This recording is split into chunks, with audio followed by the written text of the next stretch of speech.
Duna presenta Aire Fresco con Polo Ramírez. Auspicio de Inmobiliaria Surmonte. Duna, sonidos de tu mundo. Señoras y señores, ¿qué tal? ¿Cómo están ustedes? Muy buenas tardes, bienvenidos a Aire Fresco en esta tarde de martes 13 de marzo. Estamos como siempre aquí en el 89.7 en Santiago, 104.1 en Valparaíso, 90.1 en Concepción, 99.7 en Puerto Montt y Duna.cl en todas partes del planeta. Estamos también en Facebook, estamos en Twitter, en Instagram, en todas partes donde usted quiera escucharnos y vernos. Bueno, ahí nos puede encontrar.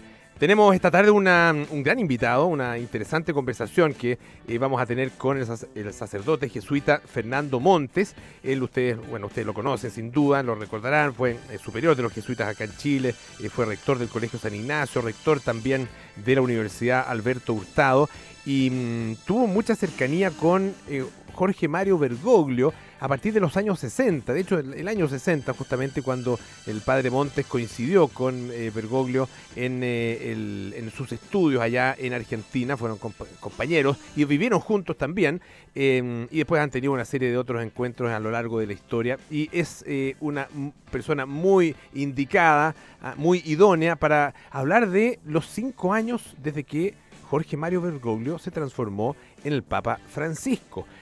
Claro, el 12 de marzo del año 2013 comenzó el cónclave, fue cortito, duró solamente hasta el 13 de marzo y justamente ese 13 de marzo se anunció que ya había papa y ese papa era nada menos que un papa argentino y jesuita además. Así que acerca de estos 5 años y también de la visita del Papa a Chile vamos a estar conversando en algunos minutos más con Fernando Montes. Harta cosa que comentar además de los sucesos recientes. Está muy, yo diría, apasionante la tercera PM, no sé si lo han visto. Trae una papita todos los días. Una buena papita todos los días. Comenzó con el caso Cabal, después con el caso de Luis Toledo, el exfiscal, y ahora con el famoso cierre de Punta Peuco. Ha tenido información bien interesante y cuenta hoy día que en 2 reuniones el ministro Jaime Campos, el exministro en realidad Jaime Campos, exministro de Justicia, dice que se negó a firmar el decreto para cerrar Punta Peuco. Cuenta que, estoy leyendo textual, cuenta que al retirarse el día viernes de su cartera no habría recibido ni decreto ni orden vinculada a un eventual traslado de presos de Punta Peuco. La idea, que en todo caso ya estaba lista para ejecutarse, tomó forma el día sábado en la mañana, cuando el ministro del Interior, Mario Fernández, citó a Campos para discutir la posibilidad. El titular de Justicia le dijo que no, que hacer el movimiento ahora que termina el gobierno no tenía sentido y que tal como ocurrió no firmaría ningún documento con esas características. Dice que termina la reunión y a las 4 de la tarde del sábado, recordemos el sábado pasado, al día siguiente entregaban el mando, Campos vuelve a recibir un llamado. Lo citan a reunión en La Moneda al día siguiente a primera hora, imagínense, reunión en La Moneda al día siguiente, antes que los ministros se sacaran la última foto con la presidenta en los patios de La Moneda, es decir, un par de horas antes de que terminara el gobierno. Aquí no solo estaba Fernández, no solo estaba el ministro del Interior, estaba también la propia presidenta Bachelet. Todo esto estoy leyendo aquí en la tercera PM, quien insistió con tomar la medida que redestinaría el penal de Punta Peuco a enfermos terminales o en situación vulnerable. Aquí esa era la idea. Campos nuevamente le dice que no. E incluso que los reclusos de Punta Peuco ya califican como enfermos terminales. En ese entonces, dice la subsecretaria de Derechos Humanos, Lorena Frías, quien, al igual que la jefa de gabinete de Bachelet, Analí Uriarte, habían visto el decreto para que Campos firmara, ya se dan cuenta que la operación no había resultado. La reunión culmina y con el apremio de la hora, los 3 bajan a sacarse la sonriente foto presidencial. Buen cuento, buena historia la que trae hoy día. Espero que no sea un cuento, es una historia. Sí, confiamos en la tercera PM. Y un artículo bien interesante que muestra este doble no del ministro Jaime Campos, incluso a la presidenta Bachelet. La historia la había contado también el presidente del Partido Radical, Ernesto Velasco, en la reunión del Comité Nacional de su partido. Y según su relato, dice la tercera, algunas horas antes había conversado con el ministro Campos y esa era su versión de los hechos. En algún minuto iremos a saber el 100% de la verdad. Parece que hasta el momento lo que ocurrió es que efectivamente existía el decreto, que la presidenta tenía la decisión de transformar el penal de Punta Peuco en una cárcel destinada a otros efectos, a enfermos terminales y población vulnerable, pero el ministro de Justicia se negó y por eso no pudo llevarse a cabo. Algún día sabremos el 100%, como decía, de la verdad. Oye, el que supo el 100% de la verdad hoy día y de manera repentina, de la manera que uno no quisiera enterarse de cosas así, a través de Twitter, fue el ahora ex secretario de Estado norteamericano, Rex Tillerson. Este hombre que mantuvo en realidad con el presidente Donald Trump una serie de diferencias en varias materias. Tenían visiones muy distintas acerca de la política exterior de Estados Unidos, una política exterior que Donald Trump la prefiere más aislado, más directo, con decisiones simples, repentinas, sorpresivas, y que en general reafirman la visión que él tiene del nuevo poderío norteamericano y la posición que debe tener en el mundo, aislado y temible.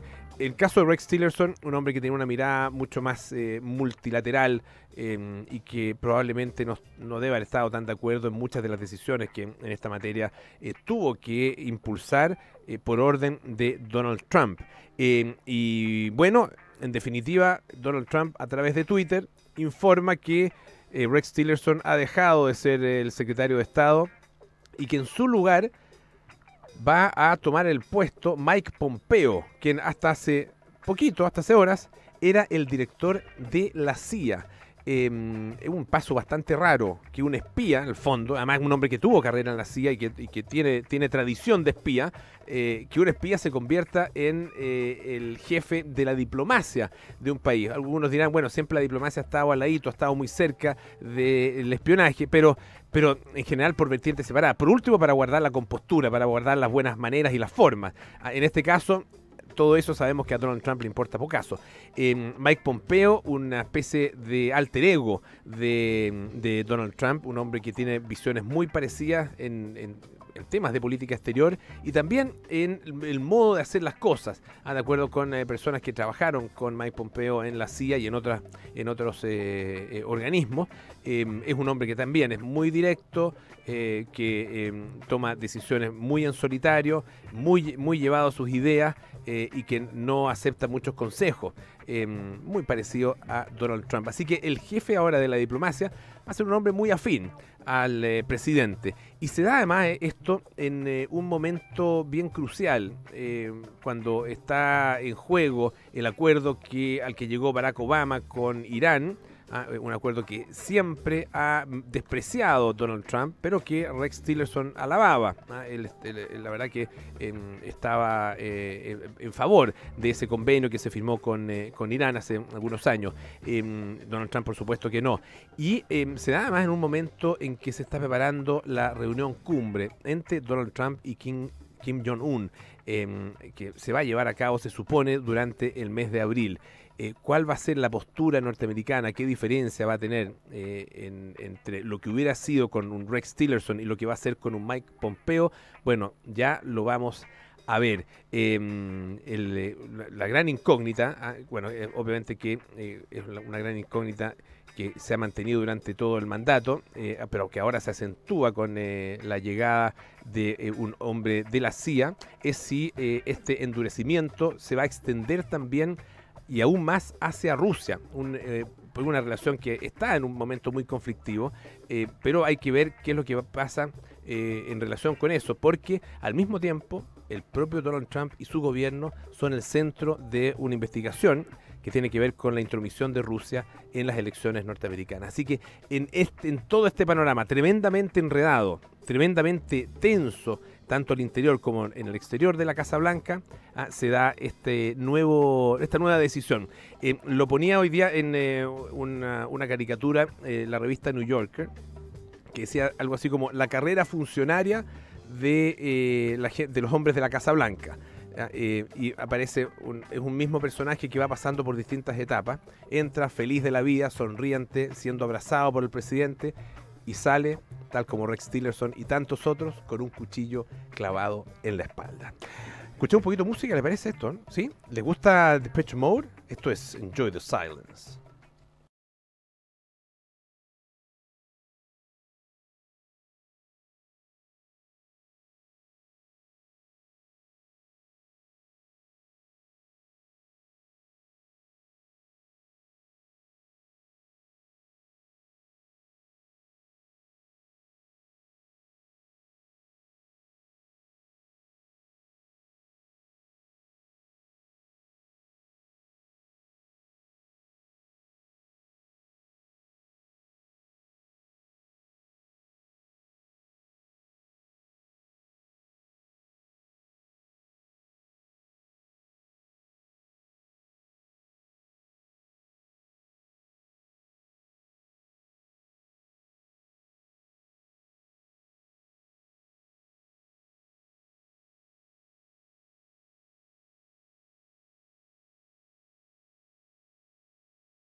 O sea, Depeche Mode con Enjoy the Silence.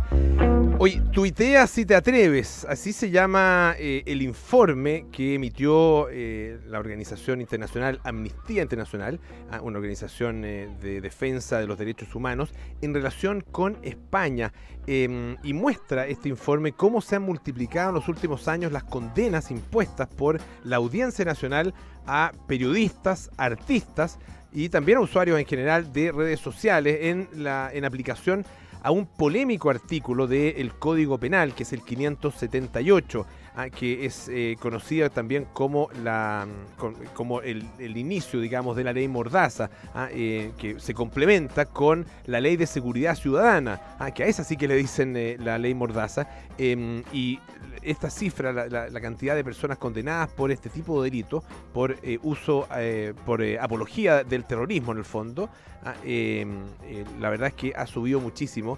Fíjense que el año 2011 hubo una persona condenada por estas materias, el año 2012 hubo 15, el 2013 7, 2014 hubo 12. Y claro, eso era a partir exclusivamente del artículo 578 del Código Penal. Pero cuando se promulga la Ley de Seguridad Ciudadana, sube de manera importante. El año 2016 subió a 35 personas. Pasó de 12 en 2014 a 35 en 2016. Y pasó también a 31 fueron 31 el 2015, 35 el 2016, que ha sido un año absolutamente récord. Las autoridades, dice Amnistía Internacional, han impuesto decenas de miles de multas a manifestantes, defensores y defensoras de los derechos humanos y periodistas por conductas protegidas por los derechos a la libertad de expresión y de reunión pacífica. Se critica la imprecisión y generalidad de la redacción de las disposiciones antiterroristas españolas. Y dice además que la inmensa mayoría, 9 de cada 10, fueron procesados en relación a grupos armados, internos, disueltos o inactivos actualmente. De las 117 sentencias dictadas en este periodo en relación con el enaltecimiento del terrorismo, la apología del terrorismo, dice que solo 14 estaban relacionadas con bandas extranjeras como el Estado Islámico. Todo el resto tenía que ver con, entre comillas, terrorismo interno. Por eso Amnistía Internacional destaca que la mayor parte de los casos no cumple con uno de los requisitos establecidos por el derecho internacional sobre restricciones a la libertad de expresión, y es que éstas se cometan cuando sea estricta, las restricciones que se realicen solo cuando es estrictamente necesario y que sea además proporcional para el fin legítimo de la seguridad nacional. Hay varios casos que se recogen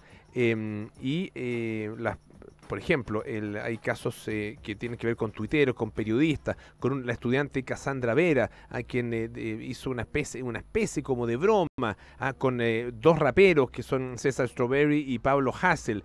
Todos han tenido expresiones que efectivamente pueden ser muy peliagudas, muy entre comillas, revolucionarias, pero que solamente con una lectura muy estricta corresponden a efectivamente apología del terrorismo, y de eso se hace cargo el informe de Amnistía Internacional. Y más allá de las penas y de las sanciones, dice este informe que el uso abusivo de las legislaciones antiterroristas lleva a las personas a autocensurarse por miedo a sufrir la represión. Dice, la criminalización de un abanico tan amplio de expresiones tiene un efecto paralizante y puede crear un entorno en el que las personas teman expresar opiniones poco populares o incluso hacer chistes polémicos. Seguimos en Aire Fresco con Polo Ramírez. Ustedes conocen sin duda la revista National Geographic, ¿no es cierto? Es una revista que ya lleva más de 100 años siendo publicada. Es publicada además por la National Geographic Society, la Sociedad Nacional de Geografía de Estados Unidos, y debe ser una de las revistas culturales con fotografía, digamos, sobre distintos lugares del mundo, más famosa del planeta. Su encuadre amarillo, a sus bordes amarillos son ya una marca registrada. Todos tenemos en la retina distintas portadas de la revista National Geographic. Bueno, en su última portada aparecen 2 niñas, una rubia de ojos azules y la otra niña de raza negra. Y dice negro y blanco. Estas hermanas mellizas nos hacen repensar todo lo que sabemos acerca de la raza.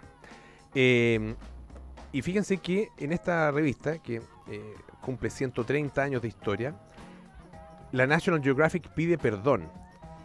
Perdón por sus 130 años de cubrir de manera racista la innumerable variedad de culturas alrededor del mundo. Es un mea culpa absolutamente histórico, y claro, se eligió una foto que es bastante sorprendente. Estas hermanas mellizas, como yo les explicaba, nos hacen repensar todo lo que sabemos sobre la raza. Además, en esta presentación, en la presentación en la revista están estas 2 niñitas, pero además, dice la editora en jefe de National Geographic, se invitó a un profesor de la Universidad de Virginia, especialista en África, y también especialista en fotografía, a analizar sus ediciones pasadas, a hacer una revisión histórica, para que diera su veredicto respecto a los lugares comunes y racistas que durante décadas utilizó la revista.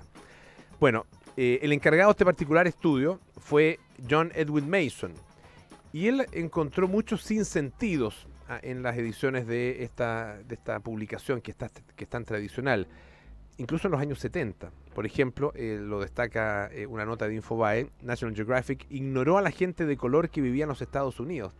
Años 70, años recién posteriores a la lucha por los derechos civiles y después de que se publicaran las leyes de derechos civiles. Dice la editora de la revista que por décadas nuestra cobertura fue racista. Para superar nuestro pasado debemos reconocerlo. Dice que las imágenes que durante décadas ilustraron sus páginas mostraban personas de otros rincones del mundo siempre sorprendidas con la tecnología, tecnología que nunca habían tenido en sus manos, fascinados que aparecían fascinados por lo que Occidente había desarrollado, mientras ellos eran mostrados como salvajes, según la descripción hecha por este profesor. Una de las explicaciones que encontró el académico para estas coberturas racistas o de tipo racista fue que National Geographic nació bajo y esto es cierto, nació bajo el abrigo de la expansión colonialista en todo el globo. Claro, en la época de los grandes imperios, en África, en Asia, particularmente en África, con presencia europea y también con presencia norteamericana en distintas naciones. Pensemos, 130 años atrás. Y bueno, dice, en ese tiempo el mundo estaba dividido entre colonizadores y colonizados. Era una línea de color y la revista estaba reflejando esa visión del mundo. Dice la editora de la revista, la cobertura no era correcta antes porque estaba contada por una élite, el punto de vista blanco americano, y creo que habla de por qué necesitamos una diversidad de contadores de historia. Un brutal mea culpa de National Geographic que hace que esta revista sea aún más interesante. Hoy vamos a hacer una pausa. Les quiero decir que si has visto 1000 departamentos y sientes que son todos iguales, con las mismas terminaciones, los mismos espacios, todo apretado y más de lo mismo, bueno, te cuento que existe Surmonte. Elige el tuyo en surmonte.cl. El nuevo Huawei Mate 10 Pro no solo tiene una cámara dual Leica capaz de detectar objetos y más de 10 escenarios, también tiene la mayor apertura focal del mercado, lo que te permite sacar fotos increíbles con poca iluminación. Conoce más en meadelanto.con mate10pro.cl. Huawei Mate 10 Pro, inteligencia artificial ahora. Hacemos una pausa, a la vuelta estaremos con el padre Fernando Montes conversando acerca de los 5 años del papado de Francisco. Ya, no te creo. ¿En verdad puedo agregar o quitar dormitorios a mi departamento? Porque no todos somos iguales, existe Surmonte. Si escuchaste este mensaje y no entraste a surmonte.cl, no te quejes que no encuentras el departamento que quieres. Estás en Aire Fresco con Polo Ramírez. Ya estamos de vuelta aquí en Aire Fresco, esto es Radio Duna. Hace exactamente 5 años en Ciudad del Vaticano se anunciaba que ya teníamos papa. Habemus papam, nos decía el cardenal, y nos anunciaba que Jorge Mario Bergoglio, en ese entonces arzobispo de Buenos Aires, cardenal también por supuesto, era elegido como nuevo papa. Y para conversar acerca de estos 5 años, además tenemos muy fresca la reciente visita del Papa Francisco acá en nuestro país. Para conversar sobre estos 5 años de papado de Francisco, estamos con el sacerdote Fernando Montes, sacerdote jesuita, tal como el Papa. Fue superior de los jesuitas, fue también rector del Colegio San Ignacio, rector de la Universidad Alberto Hurtado, y muy cercano al Papa desde el año 1960, cuando coincidieron en los estudios en Argentina. Padre, bienvenido a nuestro programa. ¿Cómo está usted? Muy bien, muchas gracias. Da mucho gusto venir nuevamente a Radio Duna. Padre, sí, pues siempre es un placer recibirlo acá. Hablemos primero de su cercanía con el Papa, porque ustedes se han encontrado en la historia varias veces, desde esa primera vez en el año 1960, cuando coincidieron estudiando. ¿Cómo era el Papa en ese entonces? ¿Cuáles fueron los siguientes encuentros que tuvieron? ¿Y cómo vio usted esta evolución en ese tiempo Jorge Mario Bergoglio? Bueno, a veces la gente que oye que uno fue compañero... Perdón. No se preocupe. Difícilmente comprende que en ese tiempo nosotros no solo éramos compañeros de estudio, sino que se vivía en la misma casa, un seminario grande, de modo que éramos compañeros de estudio, compañeros de deportes, compañeros en Argentina de tomar mate, etcétera. Uno vivía en la misma casa, entonces... Si bien no estábamos exactamente en el mismo curso, en la convivencia diaria, comedor, recreo, etcétera, éramos compañeros. Y la vida nos hizo hacer muchas cosas muy parecidas después. Si bien yo me fui a estudiar a Europa después, sin embargo apenas regresé a Chile me hicieron formador de los jesuitas jóvenes y él era formador en Argentina. Él después fue superior en Argentina y yo era superior en Chile. Entonces muchas veces nos tocó vernos, colaborar. Las veces que yo pasé por Argentina, que fueron numerosas, me quedaba en la casa, donde era la casa del provincial de Argentina, y el día domingo él normalmente preparaba un buen asado. Y por lo tanto hay cierto lazo profundo y largo de muchos años. De hecho, incluso usted me decía que antes del viaje que realizó el Papa acá a nuestro país en enero, usted estuvo con él, estuvo invitado al Vaticano. No fui invitado por él, fui invitado por la Embajada de Chile ante la Santa Sede para explicar un poco la situación del Chile y de la Iglesia que iba a encontrar el Papa. De modo que recorrí muchos de los dicasterios, se llama dicasterio, los ministerios del Vaticano, los diversos grupos que se interesaron, y viajé junto con Benito Baranda, que era la persona encargada por el gobierno para organizar desde el punto de vista del gobierno el viaje del Papa. Fue una visita muy interesante a Roma y para mí muy instructiva. Y usted estuvo ahí, por supuesto, con el Papa Francisco. Celebramos, si bien no tuve larga conversación, pero tuve la oportunidad de celebrar la misa con él.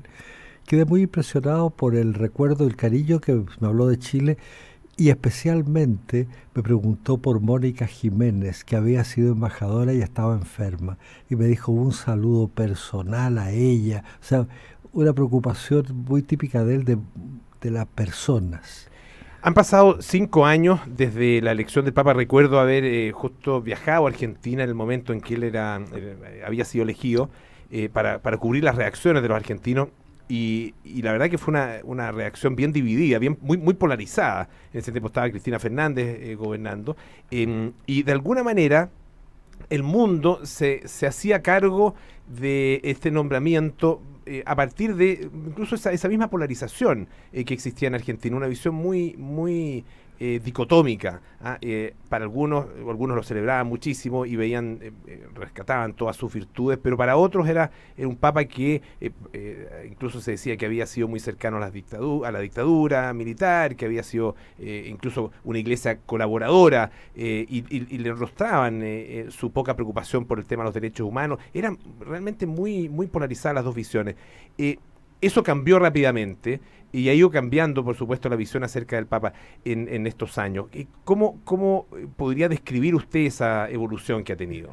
Primero que nada, mi propia experiencia con él, a nosotros nos tocó vivir primero un cambio radical de la Iglesia. Es el primer Papa que no estuvo dentro del Concilio Vaticano, pero que fuimos formados abriendo los ojos, escuchando y con la esperanza de que el concilio iba a traer un cambio enorme. Y si hay algo que es típico hoy y de estos 5 años, en una iglesia que en cierta manera pareció poner un freno al concilio, él ha vuelto a esa idea del concilio. Pero hay 2 elementos que, respondiendo más directamente a su pregunta, es muy interesante. Este Papa, mirado de la Iglesia, es latinoamericano. Y latinoamericano significa, por una parte, una cierta cercanía, menos solemnidad, una espontaneidad que no la tienen tan grande los europeos. Al mismo tiempo, tiene una nota muy importante, que es una iglesia que después del concilio hizo una opción preferencial por los pobres. Y si hay algo que fue típico de Bergoglio, que a los chilenos nos costaba entender, a mí me costaba entender, es una persona que vivió su niñez y su juventud en el peronismo. Y el peronismo tenía una nota muy clara, cercanía al pueblo, generó una clase media, o sea, sobre todo a través de la Evita, que se acercó a los queridos descamisados y los vistió de camisa. Y eso el Papa lo tiene, una cercanía, pero a la vez el peronismo en una cierta distancia al marxismo. Y entonces las dictaduras latinoamericanas de alguna manera fueron bastante distantes al marxismo. Yo creo que el peronismo en Argentina fue proclive a tener una cercanía al pueblo, cercanía a los pobres, y en eso era distinto a nosotros, que nosotros la división entre los pobres y los ricos era total. Allá era el gobierno más bien cercano a los pobres, pero con mucha distancia frente al marxismo. Y de hecho, yo creo que él no fue arzobispo de Buenos Aires con la dictadura propiamente tal, de modo que no fue un obispo auxiliar, y los obispos auxiliares no marcan una conferencia episcopal, pero es obvio que la Iglesia argentina fue mucho menos activa en los derechos humanos de lo que fue la Iglesia chilena. En Chile, nuestros pastores, bueno, el cardenal Silva fue emblemático, pero no solo él. Monseñor Alvear, Monseñor Aristía, etcétera, fueron muy notablemente proclive a la defensa, y eso lo tuvo menos la Iglesia argentina. Ahora, cuando nombran al Papa, hay varias cosas que llaman la atención. Primero, que sea latinoamericano. Segundo, que sea jesuita. Y tercero, que bueno, genera en su propio país esta reacción muy dividida. ¿Cómo ha visto la evolución? ¿Cómo han sido estos 5 años? ¿Y cuál diría usted que hasta el momento es la impronta del Papa? Tomando en cuenta esta propia historia que usted relata, ¿cuál es la impronta de Jorge Mario Bergoglio, ya convertido en el Papa Francisco? Bueno, y primero que nada, yo creo que los argentinos hoy día están enormemente orgullosos de tener un Papa argentino. Sí. Y eso es claro. Yo mismo no entiendo mucho cuál es el motivo por el cual él no ha ido todavía a Argentina, pero de lo que yo he podido ver yendo y conversando con argentinos, hay mucho agradecimiento. Y con relación a su pregunta, yo creo que el Papa ha sido notable en 2 cosas: en sus signos, en sus gestos. Un Papa sencillo, un Papa que se ha acercado a los pobres, a los migrantes, la ida a verlos a Lampedusa, etcétera, ha marcado otro estilo, el haber dejado propiamente el Palacio Vaticano para irse a vivir a un hotel que está dentro del Vaticano, que recibe a los huéspedes, obispos de paso, le quita ese carácter palaciego, recóndito y escondido. Entonces, un hombre mucho más cercano. Él se permite decir cosas que no son lo normal entre los papas, y más aún hasta meter la pata. Y él mismo ha dicho: soy una persona falible, que me puedo equivocar. Eso era impensable. Entonces ha generado un estilo que yo creo corresponde mucho a lo que propuso el Concilio Vaticano, de cercanía, de una iglesia menos formal, pero el contenido del mensaje mucho más importante. En lugar de una iglesia que persigue y castiga, la misericordia, la alegría, la opción por los pobres no como palabras, sino de hecho. De hecho, los gestos, las cosas que él ha hecho ha sido muy notable en este sentido. Y yo creo que sus discursos se entienden, que una cosa parece, nos ha dicho a los curas que por favor no seamos lateros, no hablemos tan largo, que sea inteligible y cercano a la gente. Nos ha pedido a los curas que nos acerquemos, que dialoguemos, que no nos creamos dueños de la verdad. Eso una y otra vez. Y obviamente que él se encontró con un Vaticano muy armado, y cuando llevan siglos instituciones, lo que nos cuesta en Chile cambiar la administración, cambiar cualquier cosa, es horrorosamente difícil. En el Vaticano es más complicado, porque muchas veces la gente cree que lo que existe es sagrado, es de Dios, y no es de Dios. Son cosas que hay que cambiarlas porque a veces no están totalmente de acuerdo con el Evangelio. Y han tenido mucho coraje y ha tenido mucha oposición. Claro, hay algunos que le enrostran, eso sí, no haber logrado hasta el momento una reforma profunda de la curia. Bueno, yo le pregunto, cree que con 5 años, una cosa que lleva siglos, se puede hacer, que quiere que los mate a todos los que están ahí, ¿cómo se hace? Pero ha hablado con claridad, ha hablado de los pecados que puede tener una curia, ha nombrado un grupo que le está aconsejando, y obviamente que las cosas de esa envergadura, miremos lo que cuesta en Chile, lo que nos va a costar cambiar los carabineros, lo que cuesta cambiar las mismas congregaciones religiosas. De un día para otro, siembra la idea, él mismo dijo, estando en Chile, que cumplir el concilio se demora 100 años, porque las resistencias son fuertes. Lo han acusado de hereje, de antipapa, por sus actitudes más abiertas, de diálogo, de comprensión. Estamos conversando con el padre Fernando Montes, sacerdote jesuita. Padre, ¿con qué sabor de boca se quedó usted con respecto a la visita del Papa a Chile? Yo creo que fue doble o triple, pero en fin, a la altura mía ya no digo nunca doble porque después me olvido cuál es la segunda cosa, entonces voy de a poquito avanzando.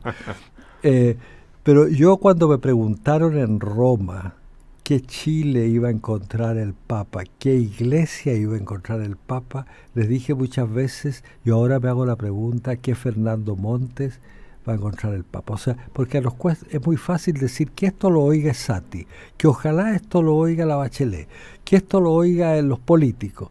Bueno, y yo estoy dispuesto a escuchar que me diga cosas de a fondo, porque me acordé de San Agustín, que un día le dijeron, los tiempos están muy malos, le dijo una persona, y San Agustín le dijo, ¿sabes? Los tiempos están mal, si los tiempos cambia tú y cambiarán los tiempos, porque el tiempo eres tú. Entonces yo lo primero que dije, a mí, ¿qué me va a decir? Me compré un libro de cosas que el Papa le ha dicho a los curas, y son impresionantes. Que no seamos crueles, que seamos respetuosos de la gente, que escuchemos, que por favor seamos ministros de la misericordia y no del castigo, etcétera, etcétera, etcétera. Entonces yo quedé muy impresionado. Y en este sentido, yo frente a la visita tengo, como dice el dicho español, de dulce y de agraz, o sea, cosas buenas y cosas malas. Yo creo notables los discursos, los he subrayado y leído. Alguien le ayudó, porque están hechos, yo estuve metido y vi recién, mirando mis cosas, un agradecimiento por lo que había ayudado en la visita de Juan Pablo II. Los discursos de este Papa fueron notablemente más cercanos y más profundos. Y ojalá que la Iglesia por lo menos se atreva a leerlos de nuevo, a subrayarlos y a llevar a la práctica las cosas que nos dijo, porque son sumamente fuertes. Pero obviamente que empañó el asunto de manera muy dolorosa la situación del obispo Barros. Y yo creo que en dos aspectos, la participación de él y las palabras del Papa, yo creo que fueron muy poco afortunadas. Como es la historia, a la larga, a lo mejor, gracias a eso, va a haber soluciones. Porque como fue tal el escándalo, tal la molestia, tuvo que mandar al obispo Chicluna de Malta, y parece que este señor realmente ha escuchado. Entonces a lo mejor lo que es la historia, lo que nos pareció una cosa lamentable, que nos echó a perder en cierta manera la visita, puede a la larga ser bastante interesante. Las propias víctimas han dicho, por fin nos escucharon, y nos escucharon con respeto. Entonces, yo digo, resumiendo, yo tengo por delante y tengo 2 o 3 peticiones ya hechas en diócesis, en grupo, a trabajar los discursos del Papa. Que ojalá eso la Iglesia se atreva a escucharla. Lo que le dijo a los obispos, por favor escuchen, no sean clericales, que no sean que los curas imponen todo en la Iglesia. Eso es tarea. Finalmente, Padre Montes, el Papa en algún momento estaba al inicio de su pontificado y dijo, yo calculo que voy a durar unos 4 o 5 años. Bueno, ya lleva 5, ya se cumplió el plazo que él había establecido. Obviamente que no de una manera real, sino que era una especulación, probablemente un poco en tono de chiste. ¿Qué espera usted para el futuro? que debiéramos ver en relación con las nuevas decisiones, las nuevas visiones del Papa, o básicamente ya él ha planteado su ideario? A ver, yo creo que él ha planteado su ideario, eso está claro. Pero el mismo dijo, el Concilio Vaticano va a demorarse como 100 años en que se aplique. Este ideario es una gotita más para que volvamos a abrir las puertas, porque son las grandes ideas del concilio, de diálogo, de participación, de incorporación de la mujer, etcétera, de libertad de conciencia. Entonces yo creo que él ha dado un paso. Obviamente que hay que ser realista, él tiene más de 80 años. Si bien la vida se ha prolongado, yo espero que no vaya a pasar lo que nos pasó con Juan Pablo II, que al final era lastimoso verlo. No podía hablar, no podía caminar, y eso significa que gobernaba la iglesia a otras personas. Entonces yo creo que espero que él esté atento para que si llega a suceder algo o hay un deterioro, que todavía se le ve perfectamente capaz, pero si lo hubiera, no se prolongara. Y ojalá que pueda estar más tiempo para que sus ideas sean machacadas, para que puedan ser elegidos obispos y hechos cardenales, personas que vayan en la línea de una apertura de la iglesia. Le queremos agradecer muchísimo al padre Fernando Montes por haber estado esta tarde aquí en Aire Fresco. Gracias, padre, que esté muy bien. Mucho gusto, Dios. Igualmente. Escuché un poquito de música, Johnny Marr con The Messenger.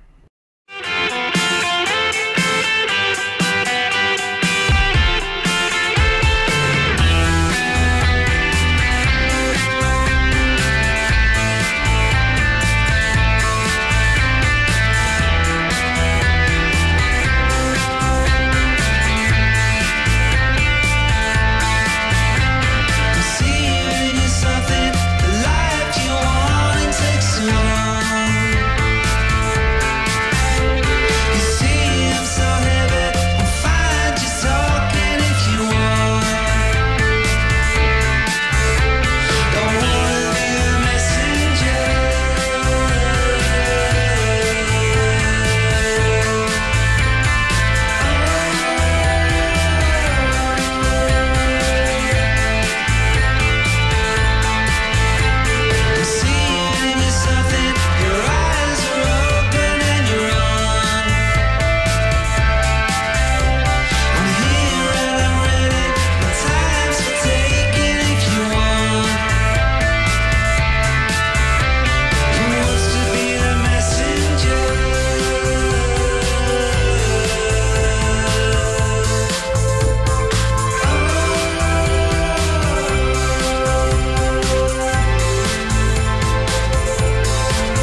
Escuchamos a Johnny Marr con The Messenger. Oye, no sé si vieron que se ve bastante bonito, es bien impresionante en realidad, y se produce cada 4 años, pero la última vez fue hace 2 años. Estoy hablando del rompimiento del glaciar Perito Moreno en Argentina, que es impactante. Es un glaciar que atraviesa un río y que el río de alguna forma durante el periodo de verano va horadando por debajo de este glaciar hasta que se produce un puente, y ese puente finalmente colapsa, se derrumba y se produce un espectáculo impactante. Bueno, es increíble. De hecho, se junta mucha gente a observar este fenómeno. Se calcula más o menos cuándo se va a producir y llegan personas a verlo. El tema es que produjo una inundación en la localidad de El Calafate, en Santa Cruz. Esta inundación causada por la ruptura de esta monumental masa de hielo es la mayor en 30 años y obligó a que algunos vecinos debieran abandonar sus hogares. La mañana de hoy martes, el lago argentino había alcanzado su cota máxima y recién empezaba a descender. La situación va a demorarse varios días en normalizarse. Dice Martín Freile, secretario municipal de gobierno, que hubo ruptura del glaciar, por eso el agua pasó para la zona baja de Chacras en Calafate. Él calculó que la crecida del lago argentino sobre la avenida Presidente Néstor Kirchner, en la costanera local, afectó entre 3 y 4 manzanas, eso sí, que poco pobladas. La crecida afectó la zona más baja del pueblo, ubicada en una zona de una rotonda, y dice este funcionario que queda un día más, unos 6 metros, para que termine de bajar el Brazo Rico, que hasta que comenzaron el sábado las filtraciones que terminaron con la ruptura del glaciar el domingo a la noche, alcanzó una altura, miren, de 14,47 metros. Dicen ambientalistas del colectivo Santa Cruz Sin Represa, Río Santa Cruz Sin Represas, equivalente a nuestra Patagonia Sin Represa, dicen que esta inundación es solo el principio, y dijeron que será mucho peor cuando el río no fluya libre hacia el mar. Había muchos lugares, además lugares que reciben altas visitas, como por ejemplo el Club Hípico, también la propia costanera, que estaban sin acceso, que estaban absolutamente cortados e inundados, producto entonces de un fenómeno que, como decía, es un fenómeno natural, realmente hermoso, pero que, bueno, como suele suceder y sobre todo cuando hay población muy cerca, tiene consecuencias que pueden ser graves. Esto es Aire Fresco con Polo Ramírez. Oye, escuchen lo siguiente. Harvey Weinstein quiere justificar sus escándalos sexuales con un documental autobiográfico. Lo dice hoy el diario La Vanguardia de España. Dice que él quiere relanzar su carrera como productor a toda costa. Claro, él fue considerado como una de las personas más influyentes en Hollywood. No sé si hay un video que muestra la seguidilla de agradecimientos de distintas estrellas, de las mayores estrellas del cine norteamericano y del cine mundial, algunos extranjeros también, y que agradecen a Harvey Weinstein. Entonces están cortados, digamos, solo el momento en que pronuncian Harvey Weinstein, Harvey Weinstein, Harvey Weinstein. Porque claro, era el dueño de una de las productoras más importantes de Hollywood, una productora de cine independiente, que la verdad que apoyó a muchísimos directores nuevos, a muchísimos productores y que significó el lanzamiento de muchas estrellas de cine. Entonces era sin duda uno de los hombres más poderosos de Hollywood. Bueno, él fue despedido de la presidencia de su propia compañía, de The Weinstein Company, expulsado del sindicato de productores, expulsado también de la Academia de Hollywood. Se separó de él su mujer, no era raro eso, que se separara su mujer, Georgina Chapman. Pero él quiere regresar y está buscando a toda costa una forma de volver, de reingresar a la industria, esta industria que lo ha repudiado completamente, y parece que encontró la fórmula a través de un documental autobiográfico. Dice esta nota que fuentes de la industria aseguran que el productor está paseando por los despachos de los principales estudios con un proyecto que espera que relance su carrera como productor. La fuente original es del diario The New York Times, y según este medio, el que fuera uno de los hombres más poderosos de la industria se habría planteado esta película como como la película y como el proyecto más ambicioso de su carrera. Su representante dice que además hay una larga lista de productores que han mostrado interés en financiar el proyecto, imagínense. A pesar de todo, como era de prever, nadie quiere hacer públicos esos contactos, obviamente dada la delicadeza del tema. Mientras se cocina allá en Hollywood esta iniciativa, las denuncias contra él y las denuncias en general en Hollywood no dejan de acumularse. Y también que es información sobre su inminente detención, imagínense, inminente detención por parte del Departamento de Policía de Nueva York. Esto ante un caso que tiene que ver con dos actrices, las actrices Paz de la Huerta y Lucía Evans, que habían presentado denuncias contra el productor. Hay que recordar además que Harvey Weinstein se sometió a un programa de 45 días en una clínica que se llama Gentle Path at the Meadows. Tiene buen nombre, Gentle Path at the Meadows. Esto para tratar su adicción al sexo. Claro, sí pues. Pero dice que ha tenido que ampliar su estancia para aprender también a manejar su ira y varios otros comportamientos adictivos. Este tratamiento no es para cualquiera, un tratamiento que puede tener un valor de alrededor de unos 60, 70 mil dólares. Es la misma clínica en la que estuvieron Tiger Woods, Kevin Spacey, entre muchos otros. Él acude diariamente a una terapia equina, hace yoga, meditación, un curso de expresión artística, terapia individual y grupal y también tai chi. Todo esto aislado absolutamente de los teléfonos, aislado también de las cámaras que están absolutamente prohibidas en ese complejo. Vamos a ver si efectivamente Harvey Weinstein logra llevar adelante este proyecto. Es difícil que alguien lo financie, hay que ser bien franco. Es muy, muy difícil que eso llegue a suceder, pero bueno, en estas materias se ha visto de todo y todo el mundo además tiene derecho a una defensa.